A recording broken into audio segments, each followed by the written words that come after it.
quiet seaside town, an evil lain to rest centuries ago, has risen. An abandoned fortress deep in the swamp holds a secret that could save the village or destroy it. Now, a band of adventurers sets out to dig up the wounds of the past and bring the light of day to the roots of ruin. This is Tabletop Gold.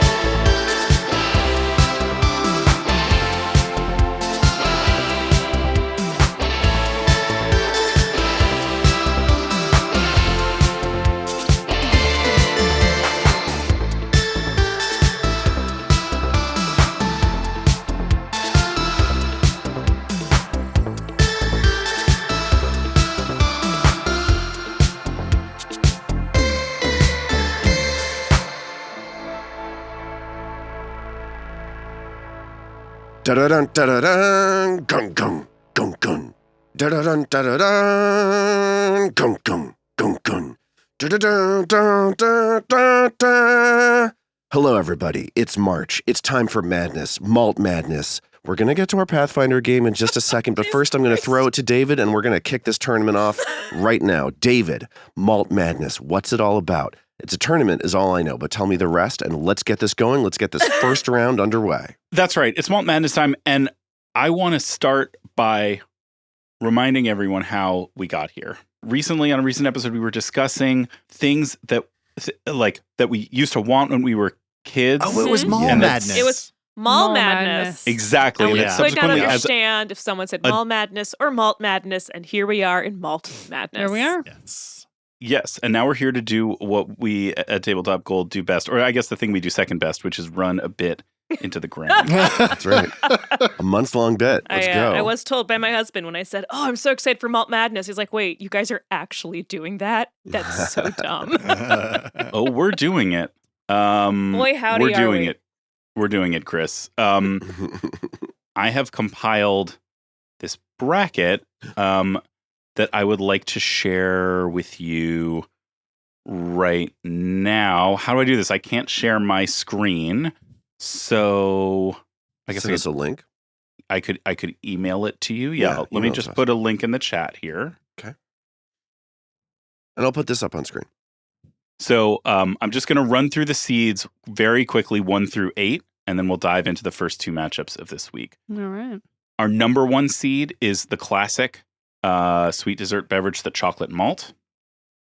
Number 2 are malt balls, aka basically very similar to Whoppers candy. Whoppers are malt balls that are coated in chocolate, so we're just kind of like collapsing those 2 into one. Got it.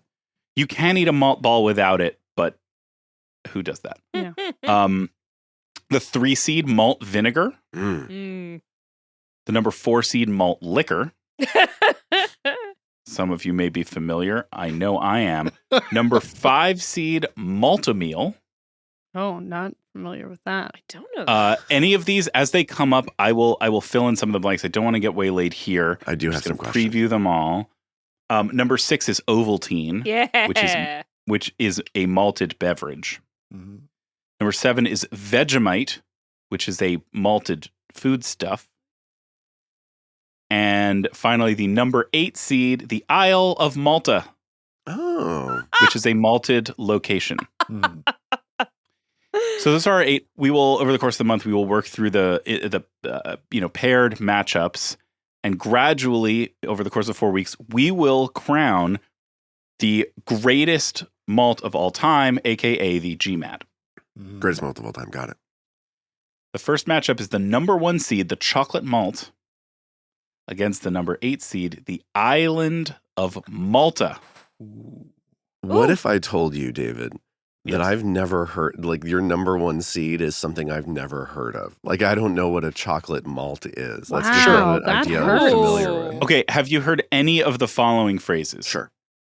Chocolate malted, Like a milkshake. Yeah. Malted milkshake. malted milkshake. That's a chocolate malt is a chocolate malted milkshake. Okay, now I get it. Got Malted it. milkshake. Perfect.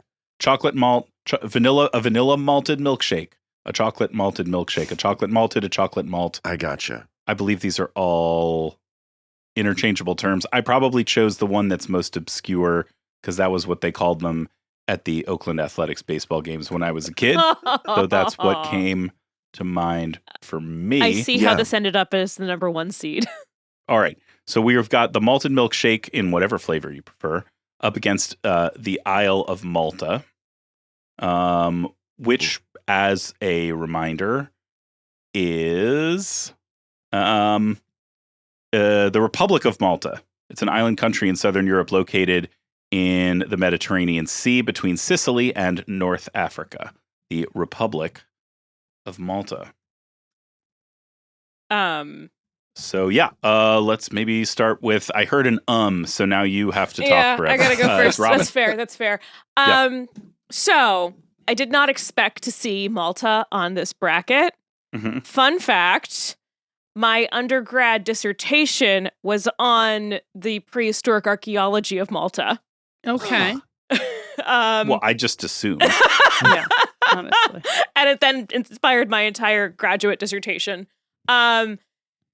So I guess because I'm lactose intolerant as well, I gotta go with Republic of Malta because I freaking love that island. I sailed from Sicily to Malta, even though I'm afraid of boats. Malta's really freaking cool. It's a great place. There's big caves. There's nice beaches around it. Well, they're rocky beaches, but like you go on a boat and it's a chill place. It's great. Do you like an island nation? I do. And the language is insane. It's a mix of like both European languages and African and Arab languages. So it's really cool. So I don't want to engage in senseless hyperbole. But That is the most interesting thing that's ever happened to me. What Republic Robin of just said Malta receiving the very first vote of the bracket. The upstart 8 seed sails out to a 1-0 lead. Let's turn now to Zoe. Is your vote for the malted milkshake or for the Republic of Malta? I came in thinking that I knew what was happening here. Yeah. I thought it was a clear malted milkshake. We talked about this before. This is all going to be tricky for me because I can't eat malt because malt comes from barley. So I have a real nostalgia for malted milkshakes, which I used to love. I do like the flavor of malt. It just now makes me physically ill. But everything Robin just said about Malta is like, sounds incredible. So I gotta it's Malta. Yes! It's Malta for me. She sold me. Okay. A second vote for the Republic of Malta. Republic of Malta mounting an early challenge. And we turn now to the Golden Tyrant himself, Lars Casteen. Lars, malted milkshake or Republic of Malta? This is a painful choice to make, but because the Republic of Malta has like a whole culture, and for me to like make the claim that a milkshake is better than the entire like island nation is a tough move to make, but it's the move I'm going to make.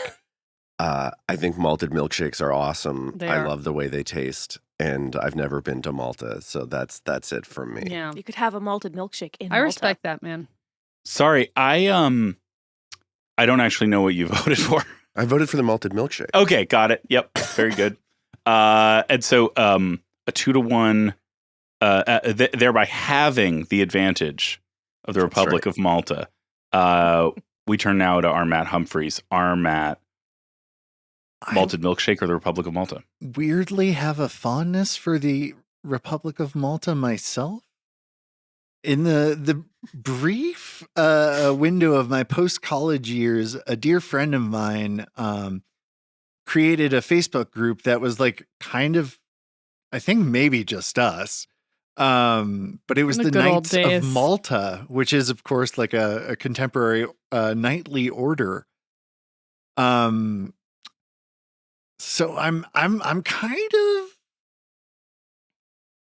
Who am I kidding? Malted milkshake sounds delicious. Let's do that. Whoa. I know. Armat. It's about to even throw in there that part of World War Z was filmed on Malta. Oh, was it? I didn't. I'm saying I love Malta and I would love to go there, but the part that takes place in Israel was filmed in Malta. Oh, right. This has already the drama. It's here, really wild. In the very first matchup of Malt Madness 2025. I have to tell you, when I When I was looking at the list of everything else and deciding which of those random things was going to be the 8th seed, I did not see such a challenge coming from the Republic of Malta. Republic of Malta, you have done yourself proud, but unfortunately, here you fall by a vote of 3-2 So close. along gender lines, eerily reminiscent of Starch Madness.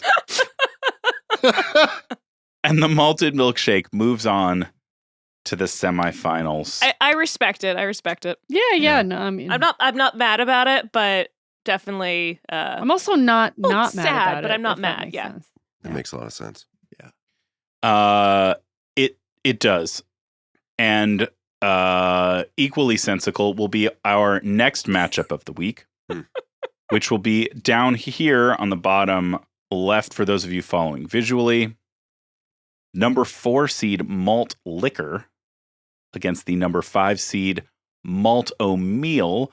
Malt liquor, of course, being a type of mass market beer with high alcohol content, most closely associated with North America. In common usage, it refers to beers of high alcohol content, generally above 6%, which are made with ingredients and processes resembling those for American-style lagers. Like Edward 40 Hands. Exactly like Edward 40 Hands. In fact, the very fuel used for. This is a game I am familiar with. Malt O'Meal, our number 5 seed, is, of course, a pre-made mix of wheat farina and malted barley, sold by Campbell's Cereal Company since 1919, a form of hot cereal. So it's like a cream of wheat, kind of, but with some Yes, malt. it is more or less like a cream of wheat or a kind of oatmeal, Can we take a minute for the name prepackaged oatmeal, Cream-o Quaker Oats wheat? kind of situation. Cream of wheat. Cream of wheat, malt O'Meal, you got to have an Could be O in some there. serious That's- 1910s marketing happening there. Who's up first to give us your assessment of number 4 malt liquor versus number 5 malt O'Meal? I'd love to go. Please. One time I was on a road trip and I drove through a town in Minnesota that there was a manufacturing plant for Malto Meal, because Malto Meal also like makes all kinds of like lower price cereal products. Like you can buy like a huge bag of like a Cheerios like or a Frosted Flakes like or a, you know what I mean? Like Right. they're sort of like, it's an elevated store brand almost. Okay. And this manufacturing plant smelled so gross and it made me so unhappy to be in this town. And for that reason, I got to go with malt liquor. Okay, malt liquor with the first vote from the Golden Tyrant, Lars Casteen. I'm gonna come in with a quick backing on that. Also, malt liquor. It's big. It gets you pretty drunk. If you drink 2 of them, it gets you way too drunk. There's nothing not to like. There's nothing indeed not to like. That really is true, babe. It's like one of those things is the right amount to have, but unfortunately the game involves having 2 of them, Yeah. which is twice as much as It's you not the right amount. Armat, what is your vote here? Number 4 malt liquor or number 5 malt meal? I have drunk malt liquor. I have never had malto meal. Malt And so liquor which way wins. does it break? Malt All right, malt liquor wins.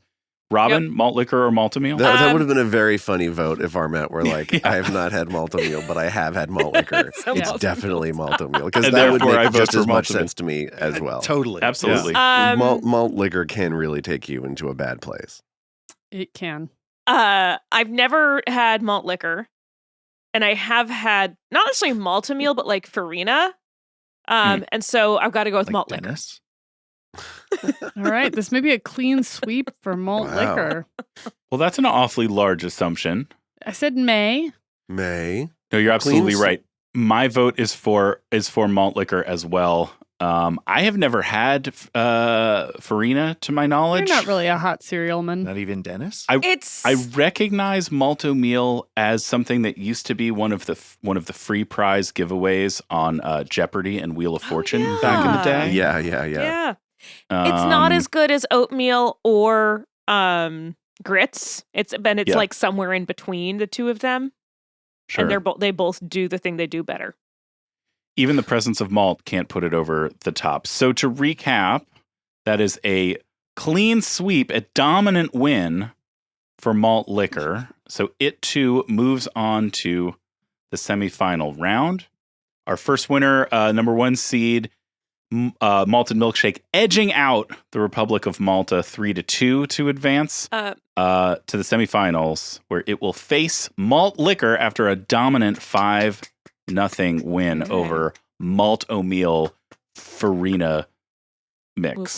The next time we revisit Malt Liquor in its bracket, I do want everyone to reveal the last time they had malt liquor. I think that'd be a great fun idea. one. And we will that will be our cliffhanger, and we will pick it up from there next time. Point of order. Yes. Just for whatever the number 3 seed is, we currently have malt liquor on this chart twice. Oh no. Oh, that's malt vinegar. There Yeah, we go. I changed the location. It's rigged. Seeds 3 through 7 are malt liquor. You can tell which of these products I was enjoying when I made the bracket. All right. Well, we will pick it up from there next time. And meanwhile, thank you all for joining us for the first installment of Malt Madness 2025. And now let's get into it. Let's play our game. Let's get malty. Ever since she first saw the glowing blue void energy passing through the ancient lighthouse of Gauntlight, Ao has been obsessed with harnessing its power for herself. After a daring heist to remove a sinister red lens from the hand of a terrifying Gug, Ao now holds something that can make her dream of controlling the light a reality. You've been told that this large lens, roughly the size of a saucer, empowers Belcora Haravex, but also holds the key to her demise. So I want to start things off by catching up with this Ao situation.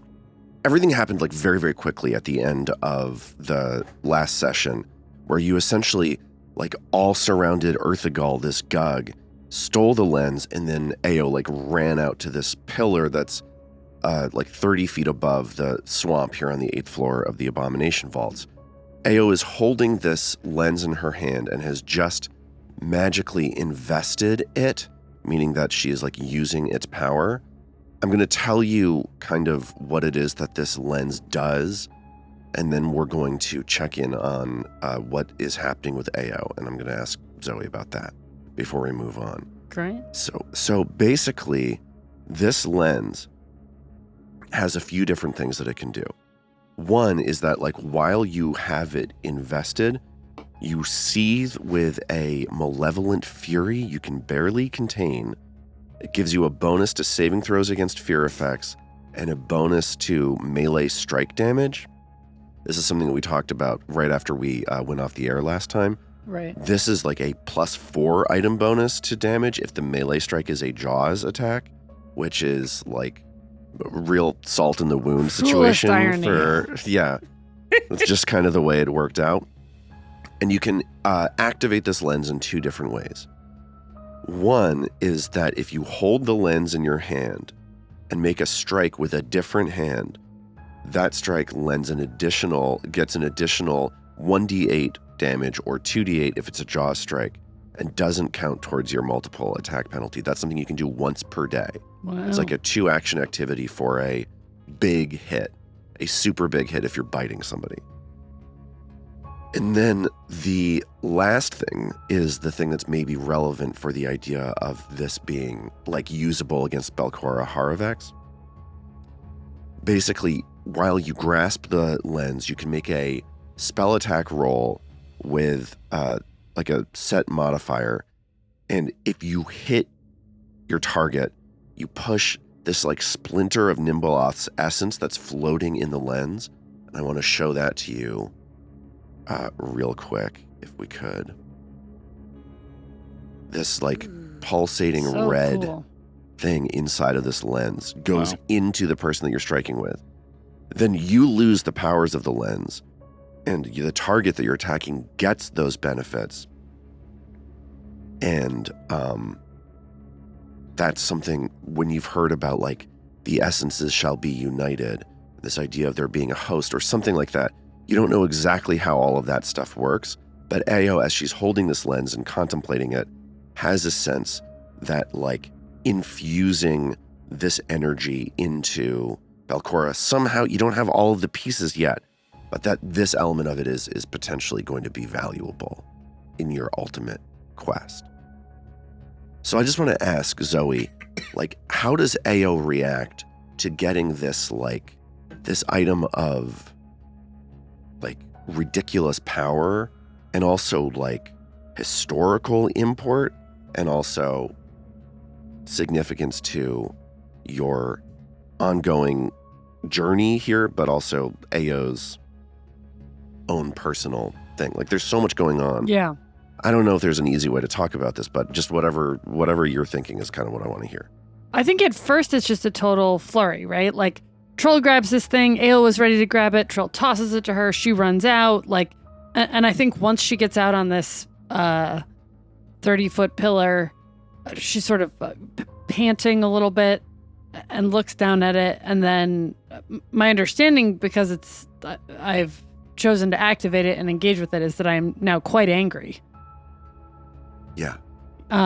So I think, like, maybe almost even, like, intuitively she activates it, like holding it, she just kind of, like, it's almost like it, like, speaks to her and she, like, agrees with it, and that's how it gets activated. And so she's sort of just, like, steeping in this anger. She just sits there and she's like, they keep acting like we shouldn't use these lenses for ourselves, but that's ridiculous. Something this powerful has to be used. We have to harness the light. And I think she wants to do, like, sort of within this moment, like a recall knowledge, anything she can figure out about, like, what can she, aside from holding the lens and hurting things, like, what else can she do? Can she swallow it? Can she otherwise access its powers? Like, yeah. I'm going to, rather than asking you to make a check here, I'm going to just sort of, like, connect some dots that you've gotten from around the area.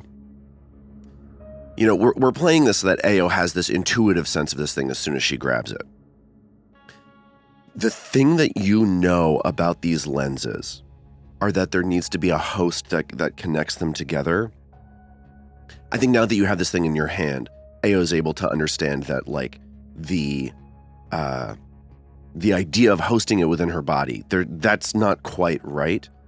You did get some information from from Quara or Shendiel and her two seers, Basrad and Clothor, where they gave you hints about where the lenses are. There's, like, this lens that was given to the children of Belcora that the Gug managed to grab a hold of because the children of Belcora are incompetent and annoying. You've got the lens given to the Drow that was dropped into the lake a floor below, and then you have a lens that was given to the Urdefons that also live a floor below, with the idea of keeping them separated. One more detail that the seers gave you was that there is this, like, ancient observatory or ancient, like, research building or something like that, and that potentially some more clues for what Ao is considering could be found there. But you know that ancient observatory is on this lake, and if you want to know more about how to host this thing, that's a potentially good next step. And you also remember that Rinsavinxi offered to do a reading of the stars once she's able to get her hands on one of these lenses, and that could potentially give you some extra insights as well. Okay, so I think with all of that, Ao starts casting around looking for the observatory and, like, alternately sort of muttering and, like, shouting out into this wet cavern to herself, like, we have to harness it. We're so close. We're going to just, it's so clearly supposed to be me. I wouldn't have wound up with this unless I was the one. I've known it all along. And so it's just sort of that on repeat. Yeah. So I'm going to say two things. This observatory, or this research center, I forget exactly what it is that they called it. That's a floor down on the lake that's near the hunting grounds. Right. And the other thing I want to say is, Zoe, if you decide at any point that Ao is, like, getting uncomfortable with this anger, you can uninvest something, like, very quickly and very easily. Like, I don't want you to feel, Zoe, like you are cursed to always have this thing invested. That's helpful to know, and I don't think Ao feels cursed by it right now, at least. I think she feels emboldened, and I like, it doesn't seem to me like it would initially occur to her to like turn off whatever it is adding to her life. Totally. Okay. I want to check in real quickly as Ao starts casting about and starts scrambling for more information. Ao, I just want to remind you, you're like 30 feet up above this on this pillar. You get the sense that, and you're still invisible for the next like 30 seconds or so. Right. You do get the sense that you could potentially slip back through that chamber if you wanted to. You could climb down this pillar. You could jump into the water. There's a lot of different ways you can proceed if you want to. But while you're considering that, I want to check in with Mag, Isthin, and Trill, who are not aware of any of this, and they have just gotten this like theft from Earthagal completed, and they're sort of like catching their breath on a cliff about 20 feet above the sort of rancid swamp here on the 8th floor. And I want to know what's happening with the three of you. When they come through and Trill just as, oh, thank goodness the essences shall be. No, thank goodness we were able to get that without having to fight that essences shall be reunited. That gug. Isthin's sort of kicking in the dirt and is like, I know. And like, what you say makes sense. But wouldn't it have been cool to fight that thing? Not after last time we tried to fight a gug. Well, but we're different people. We've grown so much emotionally and mechanically. Maybe you have. I'm still little. That's true. And in your turn next to a gug was, yeah. Where did Ao go? I think I saw it going out the back way, but Trill kind of goes to the edge of the this kind of cavern that they're in that's looking over the water to look out over this pond and see if she can see where Ao ended up. And I assume Ao is not quiet. Like, I don't know how sounds carrying in here, but I think if sound carries, it'd be pretty easy to tell she's there. Yeah, the way that it sounded to me is like Ao is like yelling, muttering, chanting. Like the three of you standing on this cliff as you are looking towards this pillar should be able, once the invisibility wears off, should be able to both see and hear Ao. So I guess there's a moment where we can hear her but not see her. We're aware that she's out there. Presumably any noise she's making is echoing. Yeah. Across the chamber. Is there anything else here that responds to either the noise that Ao is making or to our presence? Yeah, looking down at the creatures in these cages, you do see a Chul in one of these cages down below you, and you also see this strange skeletal, like undead thing that you first saw when you first came to this level. Yeah. Those creatures, I think, have not been cared for that much, so That's surprising. I think they're relatively sedate at this point. Oh, are they just gonna starve in their cages? When you put it like that, it does seem pretty Cruel? bad. Yeah. We could adopt them all. Look, I'm just not sure that giant skeletal thing is gonna fit in Rin's tent. Only one way to find out. Touche. Put it in the bag of holding with everything else and see what happens. How would you file it, though? G for giant skeletal thing or S for skeletal thing? Comma, giant. You for undead?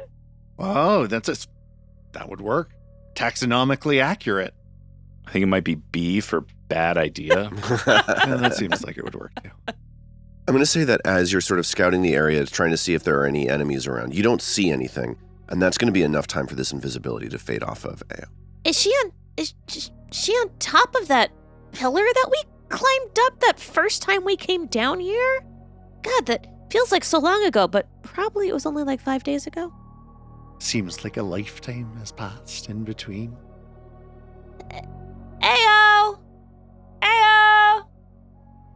Ao just sort of like looks up quickly and, don't worry, Trill, I've got it. It's all clear now. What is she doing?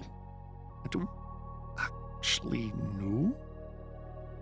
Ew, are you gonna come join us, or, We gotta go back to the Darklands to help the Caligny. Come on back. Come on down. There's an observatory. We have to find the observatory. Yep, that's down the Darklands. She sort of looks at Trill and nods and says, yes, the Darklands, the observatory.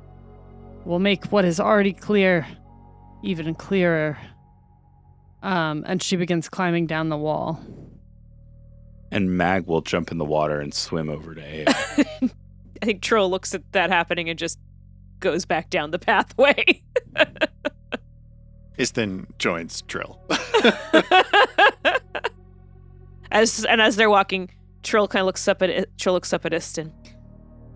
You know, I know we've kind of been very permissive with Ao for fear of her, losing it. But I think she's about to lose it in a different way. I'm worried.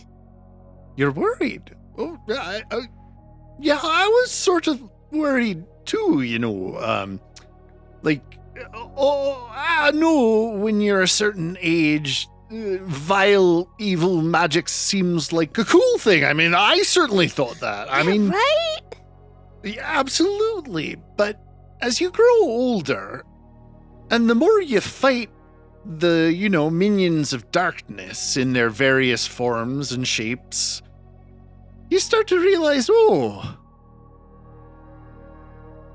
it's not so great a thing, this evil darkness power thing. So what you're saying is it's just a phase. I hope so. I certainly hope so. But now that she has, the Nimbleoth, what have you, let's just keep it closer. Yeah, I agree. I agree. It's nice to have the support, Trill. Really, I'm so glad you said so. I don't want to feel like I'm talking down to Ao by saying she's a bit sensitive, but she can be a bit sensitive, and I really don't want to set her off. Right, no, absolutely. And, I don't want to...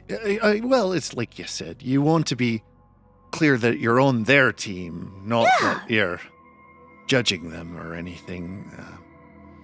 Yeah. Yeah. Are we going to have to kill her?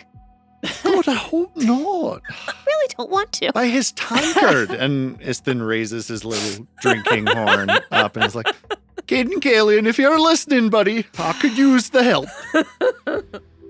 I want to flash real quick to Mag and Ao and get a sense of what this, in the water reunion is like. So I think Ao has, gotten down the wall and is sort of holding the lens above the water, for lack of a better word, kind of doggy paddling. She's like, Mag, to the observatory. Why are you coming this way? This is the wrong direction. It's down in the Darklands. Are you not listening? I'm listening. We can go together. Ao sort of gives her side eye and just keeps swimming past her. Lars, does Mag's new spirit instinct give her any, now that she's close to this object, is there any sort of emanation from it that Mag would get just from proximity? I think that, knowing that this lens has, a sliver of Nimbleoth's sensibility, and Mag is now, possessed with, spirit, it's, soul energy, it's, you know what I mean? It's, consciousness, it's life, it's, it's life and death, That's so cool. It's a natural order that's sort of suffusing her. I think the idea of this, sliver of Nimbleoth is probably makes her, I'm not going to say, she has a responsibility to, destroy it, but I think it would maybe She's make not her Vadim. uncomfortable. That's true. The other thing I want to say is I apologize for this. I need to retcon this. The thing that the seer said to you is not that it's an observatory that you should go for this information. It is a old treasure vault. That's what I almost said that Ooh. because I remembered the word treasure vault. Because we were wondering if it better. might be Ravarex's cave, or Right. a horde of Ravarexes. whatever it is, it's something on the lake, and it is an ancient treasure vault. So I apologize for biffing on that, but yeah, Mag, I think, is seeing this lens. There's probably an uneasiness that washes through her. And is there anything, Zoe, that's different about Ao's outward appearance? You know, it may be that the goldenness of her eyes is a little extra bright, but I think more her physical agitate. She's just clearly kind of like you'd be when you had 3 or 4 cups of coffee. She's kind of lit up, but mostly metaphorically. Okay, so it's like if she had maybe 140 of malt liquor, but not 2. Yeah. She's taken the top 2 sips of the second one, and she thinks it's gonna make everything better. Yeah, It never does. Never does. Classic misapprehension. yeah. All right. Mag has fewer words than even before. So I think as Ao clambers down, Mag feels a shudder of uneasiness, but sees no purpose in expressing this, and just helps Ao down into the water and swims alongside her. Mag is now an excellent swimmer, so she's just helping out. Can give a boost if anyone is tired, just trying to help Ao through the water and back over to the pier. Don't touch me! I've got it! Ao says sort of testily at one point. Yeah, at a point where Mag was not even close to touching her or considering that. And obviously Ao's trying to be in front and sort of seem in control, but Mag is just an infinitely better swimmer. I imagine Mag does 2 breaststrokes forward and then kind of a few kicks back, and Ao's just kind of doggy paddle's not the most efficient way. Mag is a tremendously good swimmer at this point. It's outrageous. I love that. I think as long as But those broad shoulders. as long as as it's clear to Ao that Mag is there to support her, such that it begins to irritate Ao, who would prefer to be alone, I think then we're in good We're in shape. the right zone. Yeah. So the 4 of you managed to reconvene back on this dock where you, a long time ago, 4 days ago, fought a number of chules. I guess I'm going to ask what it is that you're doing next. There's a sort of obvious answer here, because before you went to get this lens, you told Duloc and Padli that you would be right there to help shepherd the Caligny past the area where Ravarex had his lair set up to help them escape from the hunting grounds. So I don't know if that's what you still want to do, but that's what your trajectory was before any of this other stuff happened. So what are we doing is my question. I think Trill would make the case to go back and do that first. It comes to mind that even though that we do have that option also to go back to see Rin, because Rin could do a reading on them, I think Trill might look at this and say, Well, why don't we wait till we get 2? Maybe Rin will get even more information that way. I don't feel like it's the right time to go all the way back to Otari when we've got a whole new kind of base camp down in the Darklands. You know what's in the Darklands is the treasure vault where we'll learn about this, Trill. And the treasure vaults there. Very good. Don't very good me, Trill. It's a plan to harness the energy of this light, which is what we are here for. I gotta say, this is a great development for this character. I am loving every minute of it. Just unbridled, pointless hostility all the time. Right, towards those trying to advance the very thing that same person wants. So it's Ao still has it invested. Yes. It seems Great. like it. I my Zoe take is that she's not going to uninvest from this thing absent sort of an accident that causes it or someone else Jesus. forcing it to happen. I think Trill looks at Ao. She's snapping Ao, are you okay? You're a little testier than usual. I am exceptional. I mean, yes, and One of Iston's blue eyebrows raises very tall. And Ao just hostile, like sort of hunched hostily, just waits out the and silence, like offers nothing to fill, like sort of eyebrows raised. Okay, then. Back to Dulak and Galudu. Back Great. to the treasure vault, Trill. We do need to, follow through on our promises first. You were the Why? one who went on and on about trying to get the money. I don't need. Who needs money when you've got the power of this lighthouse, Trill?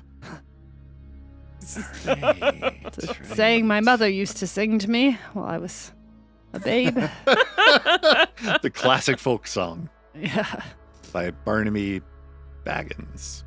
Barnaby Baggins. So you head through this secret passage that leads you to this spiral staircase that leads down through a pillar, like a column, a man-made column connecting this level down to the hunting grounds.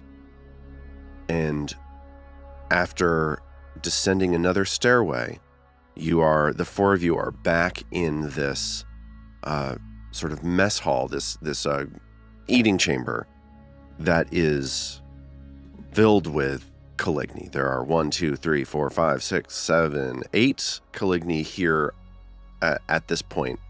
Padli and Dulak are kind of casting suspicious. There's like an awkward silence between them and Galudu, who is standing surrounded by the Caligny that she has with her. So it's kind of a tense situation. But Galudu turns to you, relieved that you've like broken the ice here by showing up again, and says, "I'm glad you were able to talk some sense into these fools. They would not have survived long on their own. It is good that you invited them down. I don't much cherish their presence, but I wouldn't leave them to die if they are asking for help from us." It's good to work together, right? Trill kind of says, making a pointed look at Ao. Does that mean getting out of here so we can go to the treasure vault? What do you mean working together? And Ale picks up a wooden spoon or something that's sitting around in this kitchen and just breaks it needlessly. Jesus Christ. Dulak looks at Ao and says, "Oh, the lens is like on you." Dulak looks at Ao and I think sees the lens and is like, "You've managed to retrieve Earthical's lens. I don't know how you did it, but it sort of reminds us of the mistakes that we have made. I hope that it doesn't bring you the same hardship that it brought us. All these weeks of believing in something that wasn't true.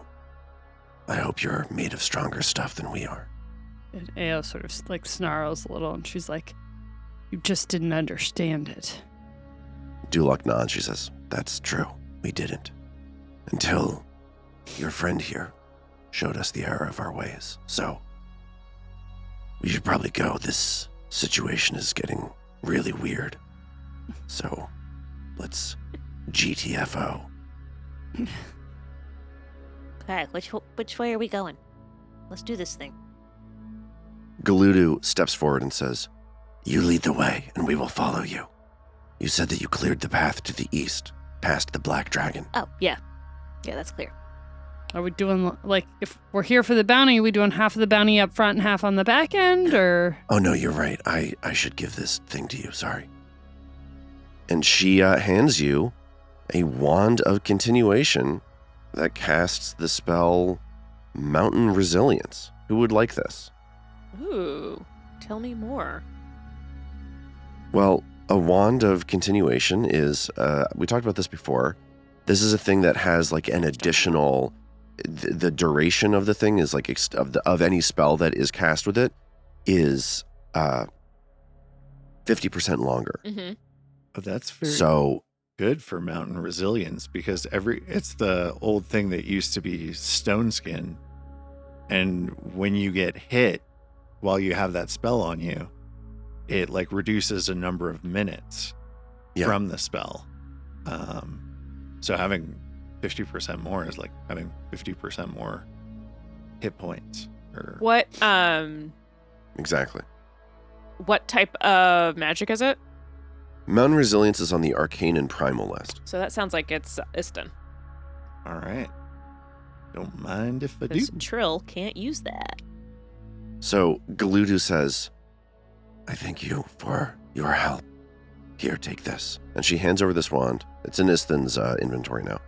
She hands over this wand, which has, like, sort of orange glowing spirals heading up it. Ooh. Ooh, it's And this will pretty. cast Mountain Resilience at fourth rank. It's amazing. Man, now I can cast this on you all the time. Thank you. Or you, Trill. What about me? That'd be pretty cool. If Well, you let me know. if me getting hit didn't just mean the end of everything. Seriously? Nothing about me? Well, I could cast it on you too.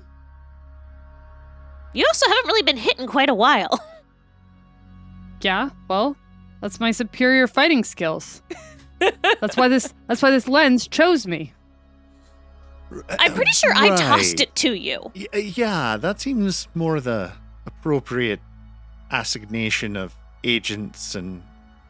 Blah blah blah blah blah. Let's No, I did let's sound maybe- like that. Yeah. get the Caligny to where they're going, and then maybe we can look more carefully at that lens, as a group. Like like a dog when you get kind of near a food bowl, just sort of quietly growls. Okay. So Galuda says, okay, are we leaving? Are we Yes. ready to move out? Yes. Mag, do you want to lead the way? Mag leads the way. You're shiny anyway. I feel like over the course of this recording, I've caught Lars's illness. Yeah. We got How many miles we got apart? Zoom flu passing around this whole thing. Zoom flu. You start heading out towards Ravarex's lair, right? Yeah. As you move through the areas of the hunting grounds, the Caligny are keeping a close eye out. They're like scouting around, confident that you're about to be attacked. Like everybody's head is on a complete swivel. You move briskly through a number of these fungal outcroppings and then step towards the beginning of this swampy area. The swamp that was generated by Ravarex himself. Where are those awful Earthagol? Not Earthagol, that's the name of the thing. Or Defons attacked us? Past that area, Okay. yeah. And you're definitely on the lookout for more Erdefons here because of the warning that Galudu gave you about, like, anytime we head out in any significant number, we get attacked by the Erdefons. As you start to step into this swampy area, you know that there is a passageway off to the northeast that leads deeper and deeper into the Darklands. Galudu turns to you and says, "There it is. That's the passage we have to go through. It seems like we've nearly gotten where we need to go, but don't let your guard down quite yet." And as soon as she says that, there's a sound like a like a war cry that comes out from behind a patch of mushrooms, and you see like tons of Erdefons climb their way out. You see one magic user with like wearing I don't know if you're familiar with Final Fantasy video games. There's a lot of belts in these goddamn games. Everyone's wearing just belts for days. It's like 2008 when we were all wearing thick belts if you were a woman. Yep. Right it's on the like hips. that, but for everything. For It's all like, of what if your whole ensemble was belts? No, the 2000 aughts anime artists, we really, really love just making everything look like belts and bandages. Yeah, this like sinister looking spellcaster, translucent blue skin. You can see his skeleton through the skin, as you have been able to with the rest of the Erdefons. A magic energy pouring off of one of his hands. You also see a pair of like bulkier looking warrior Erdefons, also going way overboard on the belts. But Nice holding boots. Honestly, beautiful getting boots. dressed in that must be such a pain. Yes, but there's a pair of these warriors brandishing nasty-looking barbed whips, and then a number of other smaller Erdefons running out wearing cloaks with a sort of like mindless look on their eyes as they frantically are running towards you to attack. And it is time to please roll for initiative.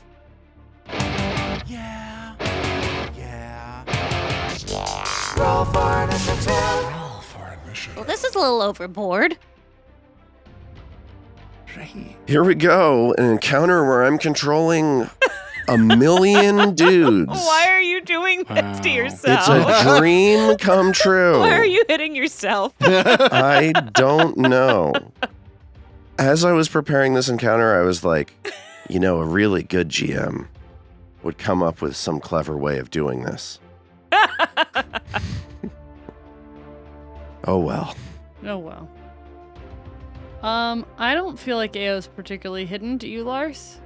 I didn't ask you what your exploration activity was. If it doesn't seem out of the ordinary to me for AO to be skulking around in the shadows, moving from outcropping to outcropping, I'm going to ask you, if you decide to take me up on this offer, that you place AO's token somewhere where she's going to have like cover or could conceivably be hidden or whatever. All right. I'll say she's sort of sulking along because they haven't gone to the treasure vault, and so sort of, lagging behind everyone, kind of muttering to herself. I think people could set some priorities here. All this talk about teamwork, and we're doing what everyone else wants. What about if AO set the teamwork? Now she's referring to herself in the third person, which I think is always a good sign, right? No, that's exactly. That's how you know somebody is of a right mind. I'm also assuming that somebody has scouted at some point. Mag's usually Like- scouting. Yeah, Mag scouts. So that breaks a tie. I'm just like looking at this initiative tracker with a million people on it, just trying to bounce everything around to be exactly the right place. Okay. Are you ready for me to, in the moment, try to figure out how to make this compelling? Let's Let's do this thing. I'm frickin' compelled. Hell yeah. go. Zoe, what did AO get on her initiative? roll I think here? AO's a little preoccupied with AO at the moment and got a 22. Okay. That means that AO is unseen by none of these creatures, but anybody that she goes before, she'll still be able to get a surprise attack on. How did Isthan do on this? Isthan did not great either. He got a 22 as well. Maybe he's Not still even thinking a about 23, you his know? conversation with Trill. Yeah. Yeah, okay. Everyone is in a little bit of a funky mood. That sort of makes sense to me. How did Trill do on this? Trill knew to look out. Trill got a 37. Okay, super, super quick from Trill. Would you like to make a battle cry happen? Yes, but I guess I have to target something for like just target one, right? You have to pick one. Let's see. Let me just kind of zoom in to try and see what's around us. And I think Trill would probably. So we've got the one magic user, Yeah. the two warriors, The two whippers. the 2%, and there's 4 small ones. There's like 5 small ones. Okay, I only see 4, but that is fine.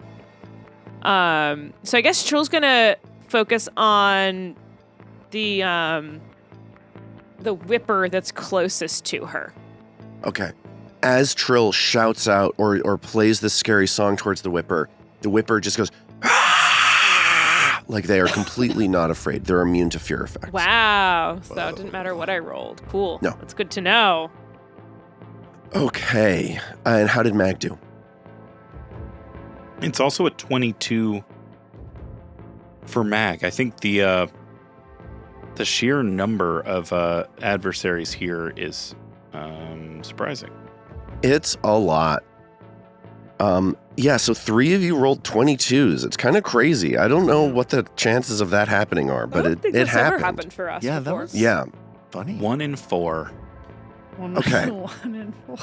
So here's the situation. You're on the boundary between the hunting grounds where piles of like resplendent fungus just sort of spring from the ground. Just incredible life here on the western side of this battleground. And then towards the east, where you and all of these Caligni have started to tread, leading the Caligni to safety, you see the the death and the decay of this swamp that was created by Ravarex, the Black Dragon.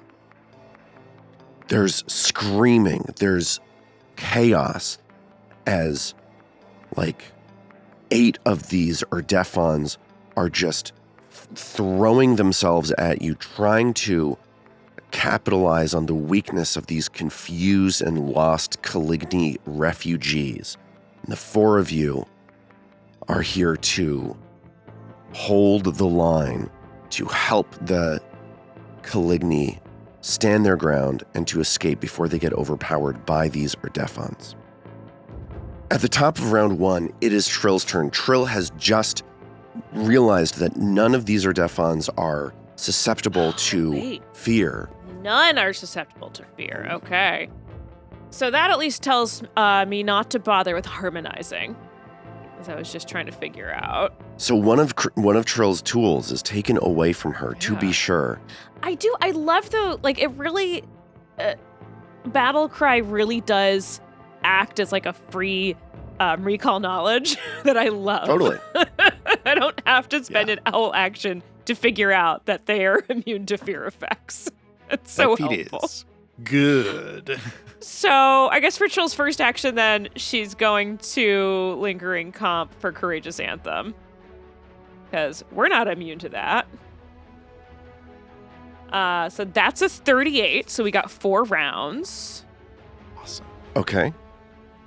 And you get the sense that the rest of these Calignis are inspired by this song as well. Nice. And Galudu shouts out as Trill starts to play this song, "Stand your ground! Never back down! We will escape from this place! Yeah! Trill just gets really excited. Freedom!" Oh, Glute's good. So then Trill is going to go ahead and see how they do with Electric Arc, and she's gonna target both of the Whipper guys. Okay, so that would be 13 points of damage coming at them. They've got to do a DC 27. okay, here comes a pair of reflex saves. I got a 27 from one of them and a 21, a failure from the other. Okay. So they both get electrocuted, and one of them takes only 6 points of damage, and the other one takes the full 13 Okay. as they shout out "Ah!" at you.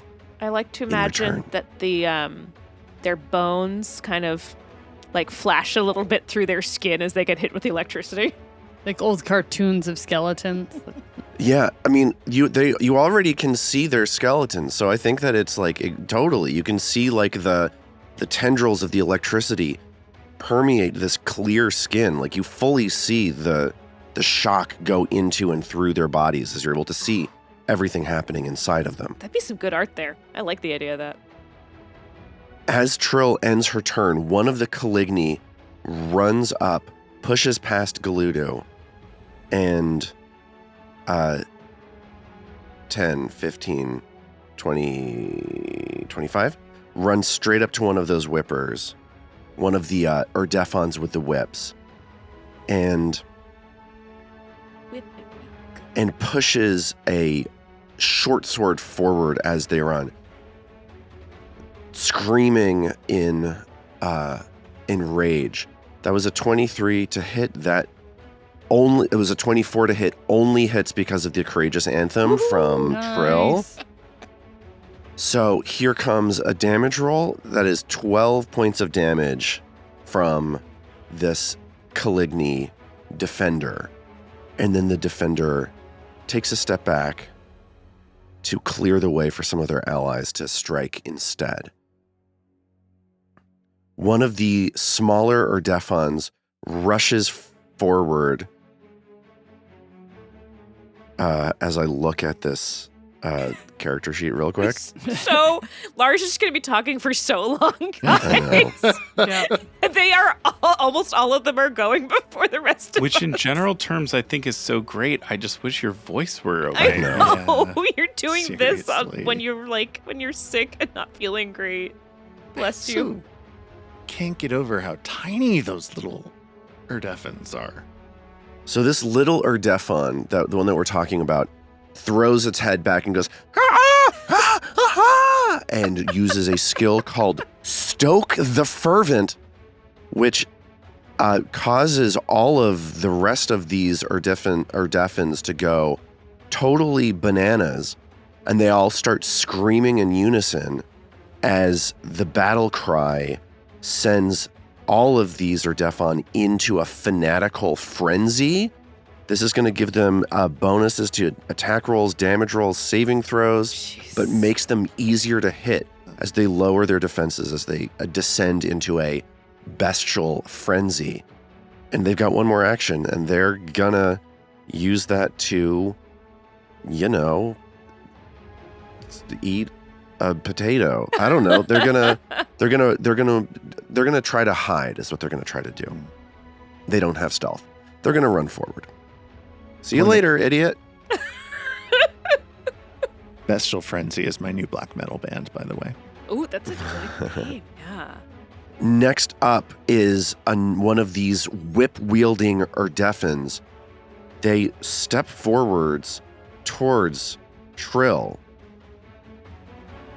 angry at her for targeting them with a electric arc. I believe Istin has a reaction as it moves. I think that you're expecting to get attacked. You definitely have a reaction. Oh, thank you. 30 to hit. That hits. Okay. Not a great damage, but 15 bludgeoning and 1d6 persistent vitality. I don't know if that Okay. affects them or not. Let's take a look at what happens. This Urdefon Lasher is actually going to go one step closer to get right in Trill's face. And the Lasher says, "Face this!" and whips this barbed, nasty-looking whip out towards Trill and rolls a 1 on the die. You love to That's see a it. bummer for you, huh? Because you fumbled hard. Is it the ace? No, it is the king of spades. So just a regular miss. Trill just easily kind of steps aside. Yeah, and she's going to whip a second time, just trying to get something going. I don't think this is going to do it. A 5 on the die. That is a 19. Nope. Padli goes next. At the end of this Lasher's turn, they are going to take this persistent vitality damage from Istin, and that persistent vitality damage seems to do more than you would expect, Ooh. as they are weak to vitality damage. Padli goes next. Padli has spells. So here goes. I'm going to do a spell. Padli focuses on this Urdefon Lasher that just ran up on Trill and starts chanting and casting a spell. It is Phantom Pain, and the Urdefon Lasher needs to make a will save in order to avoid taking 23 points of damage. That is a success. So they take just a little bit of damage, And Padli is going to shout out towards Duloc. We forgive you. We must stand together. And sets up to use intimidation to aid Duloc's attack as the the gap between these two Caligny communities is reforged in the crucible of battle. At this point, some other dork goes. Okay, just kidding. It's a Caligny defender. They're going to go, and they run around past Galudu and set up a flank with Trill. This Caligny winks at Trill as they attack a flat-footed Erdefin Lasher with a shortbow. That one is a 28 to hit. That will hit to the Erdefin. That is going to do a total of 13 points of damage and is also, I'm simplifying this, we're going to do another attack. Another strike also hits, a little bit more damage to this Erdefin Lasher as everybody focuses fire on this one more powerful martial whip-wielding Erdefin, and it is now the turn of another one of these weird little guys. This gaggle of guys. This gaggle of weirdos. This one runs up to Ao. Ao's got cover because she's standing in a mushroom patch. So Ao's armor class is going to be 2 higher. Jaws strike. 3 on the die. 18. That's not going to do it. Another jaws strike as they try to bite at you again. This one's a 16. Also not. That one's also not going to do it. It is now the turn of another Caligny defender. Me! Ao screams at it. But thank you so much. Any of that you can do is very helpful for me, Zoe. Thank you. Obviously in sort of a stealthy way so as to remain hidden for her turn, but yes. Where did that teenage plea come from? Another Caligny stands back in the swamp and starts shooting arrows at this Erdefin Lasher. That one is a 32 to hit. That's a critical hit because of Trill's Courageous Anthem. It's actually a 33 to hit, meaning that this Erdefin Lasher is taking 24 points of damage, another shot from the short bow. This one is another hit. And the Lasher that you are all surrounding, this is like this Erdefin, whip-wielding Erdefin is surrounded by Trill, Isthin, and then a number of Caligny, a large number of Caligny. And that's it for that creature's turn. Next up, it's a time for the other Erdefin Lasher to act. They swing past Ao to try to set up a flank with that weird little guy that just attacked Ao 5 seconds ago. Here comes a jaws strike. They reach out and they bite a hold of you. This one is a 30 to hit. That will hit. Okay, so Ao's going to take 14 points of damage, and I need you to make a fortitude save. As you see that they grab a hold of you with their teeth, and they try to drain the life out of you. Ooh. Oh, that's a bummer. With their teeth? That's not fair. I did it elsewhere, but 29. 29 passes. So you are able to withstand this bite from this. Get off of me, asshole! Ao continues to rage scream. And they shout out.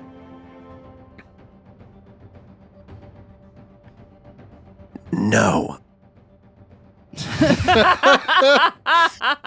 I'm doing a lot of stuff right now. There's just so much bookkeeping. Lars, I'm like, do you know that thing? Doing so well. Thank you so much.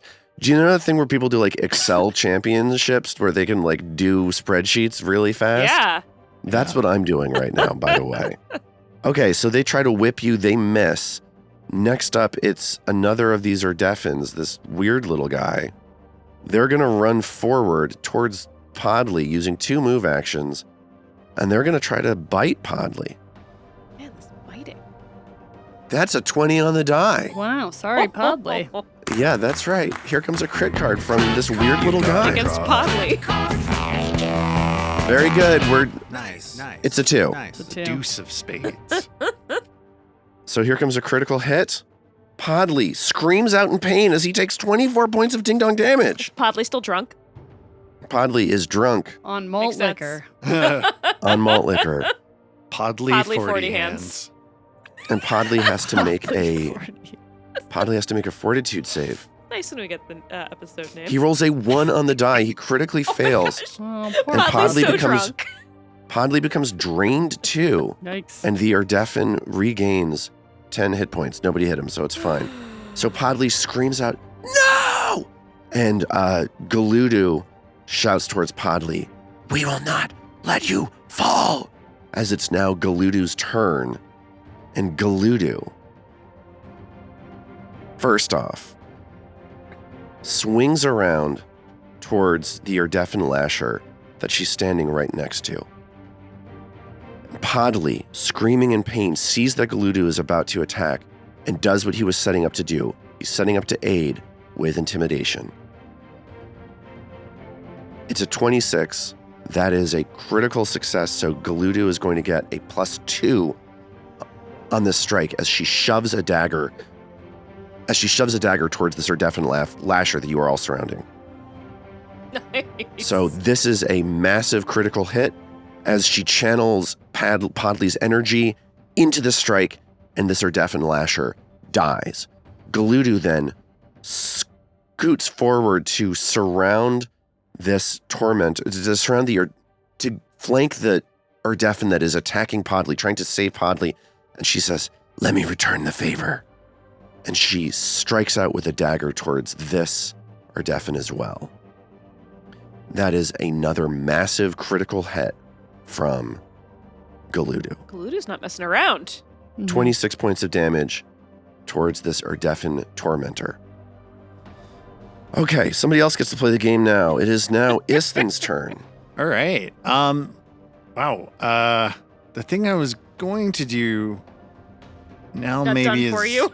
not as tactically sound, but let's give it a shot. Lars, to the north and south here on the map, those patches of the mushroom, that's difficult terrain, right? Difficult terrain and cover, yeah. Okay, great. Isthin is going to stride up to here to Striding up sort of, between these two patches of mushrooms. and then Isthin is going to use the last level 5 spell he has today and cast Stagnate Time. And it's basically a slow spell in a 20-foot burst. Okay. So I'm going to put that burst, let's see. I think right about there, and that'll get the bulk of the Erdefins and So you're It- also potentially slowing yourself and Ao, though. yes, true. But I think we can retreat Slow, easily. angry AO. That might be the safest way to deal with Yeah. AO these days.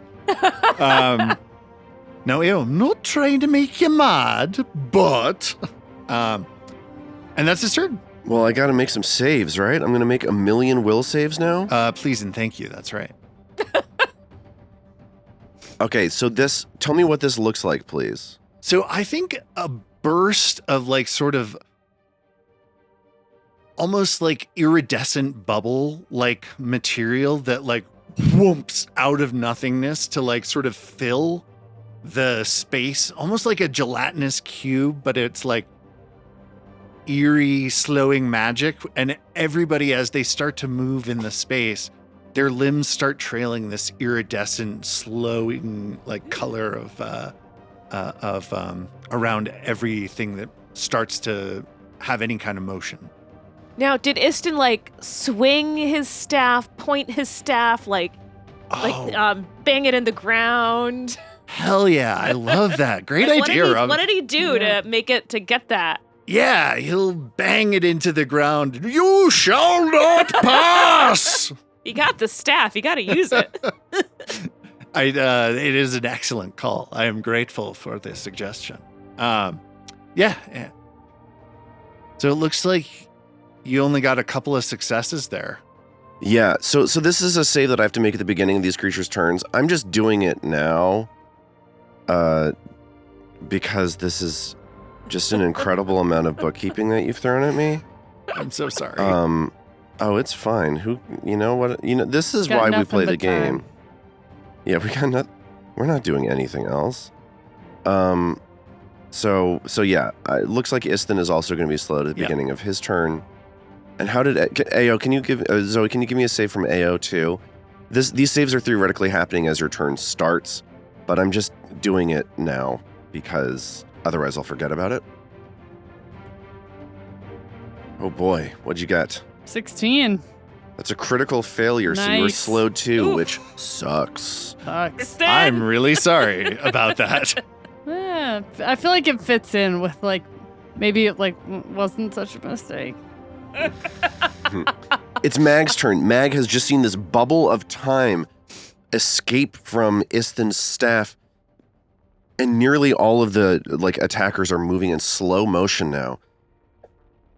What is Mag going to do as she gazes out onto the bedlam unfolding in front of her? Time does this too, and lives do. I want to go hit the beefiest thing. The beefiest of the Erdeffens, if you're looking around for that, is this Erdeffen Lasher, this whip-wielding dude that is just south of Ao. Yep, we're doing that. Is there room For you to below squeeze there for a flank? I think so, yes. Nice. Hell yeah. Hell yeah. Well, I already have... I should have been sitting here with my shades on the whole time, guys. Oh, yeah. Ooh, your new blue shades. There we go. Your spirit shades. My spirit shades. So I'm going to move to this position all the way against the wall, at the very southern wall of the room, which sets up a flank with Ao against the beefiest Caligny. And I will attack it. Great. And that is a miserable die roll. It's a 3 on the die for a 23. That hits. Okay, their armor class Not is that beefy. awfully low. Wow. One good thing about fights with lots of things is they're generally not very strong. Combination of this Stoke the Fervent, off guard from flanking, and Courageous Anthem Oh, made that right. happen. Stoke the Fervent makes them lower. 21 damage. Okay. You strike at them and your rage attacks the very spirit within them. You have one more action. I guess it's too late for the slam down. You mind if I do the slam down? Sure. Thanks. Here is athletics checked trip. That's a 20 on the die for a 40 to trip. Boom. Trip You knock so them hard. prone. You knock them prone. You critically succeed. You knock them prone. The Lasher screams, oh, no, they speak undercommon. They're like, nyang, nyang, bonabo, because they're moving in slow motion. In slow motion, they tumble to the ground, and they'll take a d6 of damage if you wouldn't mind rolling that. Yep. It's 2 more damage. 2 more damage. It's now Ao's turn. Ao has one action on her turn. What is she going to do? Ao reaches into her bandolier and pulls out a dragon's blood pudding. And as Ao, in super, super slow motion, prepares to chomp Right, on it's- this, So angrily, Dragon's though, blood. like the saltiest you've ever seen someone slowly pull out a pudding. this chaotic scene continues to unfold. People moving in slow motion, screaming, striking each other down, mud flying into the air as this daring escape continues. And we will pick up from there next time. Whoop whoop. The old dragon's blood pudding Cliffy. I love somehow it. knew we weren't even going to get through a single round. I don't know what the fuck I'm going to do. This is gonna take a while.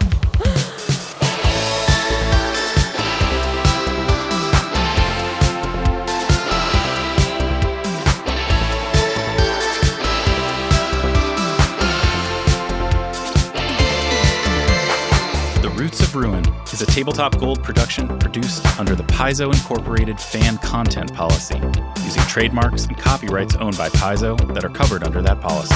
The Roots of Ruin is not published, endorsed, or specifically approved by Paizo. For more information about Paizo Inc. and Paizo products, visit paizo.com. All original characters and content in The Roots of Ruin are the property of Tabletop Gold, and all rights are reserved. We at Tabletop Gold would love to hear from you. Visit our website, tabletopgold.com, to learn more about us and our shows, join the Golden Horde to get access to more shows, pick up great merch, and connect to the best online community in all of podcasting. Thanks for listening.